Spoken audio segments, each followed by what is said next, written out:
மண், மொழி, மானம் காக்கும் ஜனநாயக போர்க்கள திருவிழாதான் நடைபெற இருக்கின்ற தமிழ்நாடு சட்டமன்ற தேர்தல் களம்.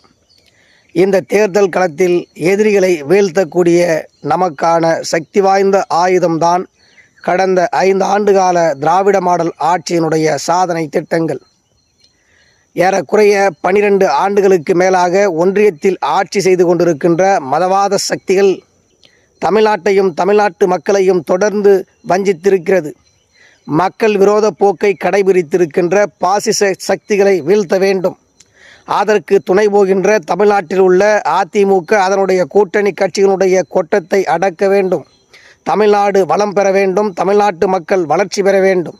தமிழ்நாட்டினுடைய உரிமைகள் பாதுகாக்கப்பட வேண்டும் என்றால் இந்த நாட்டை ஆள வேண்டிய ஒரே தலைவர் முத்துவேல் கருணாநிதி ஸ்டாலின் என்கின்ற அந்த மகத்தான தலைவர்தான்.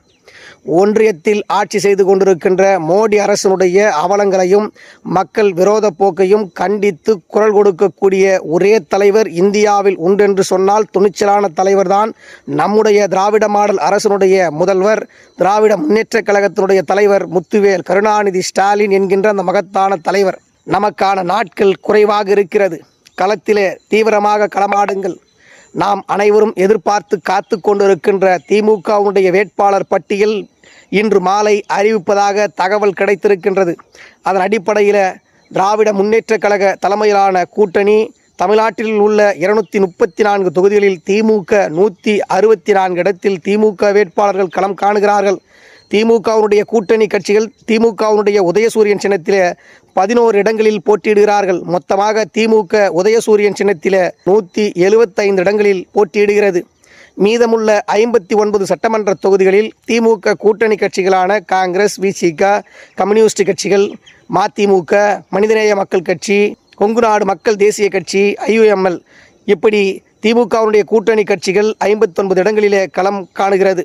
மக்கள் நீதி மையம் இந்த தேர்தலில் போட்டியிடவில்லை. ஆனால் திமுகவிற்கான நிபந்தனையற்ற ஆதரவை தெரிவித்திருக்கிறார் அந்த கட்சியினுடைய தலைவர் திரு கமலஹாசன் அவர்கள்.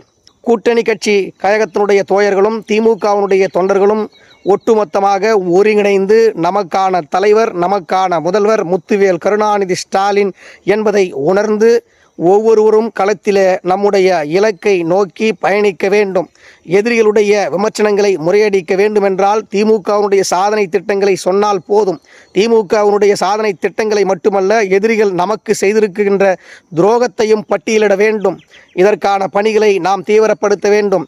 இன்று மாலை அறிவிப்பு வெளியாக இருக்கிறது.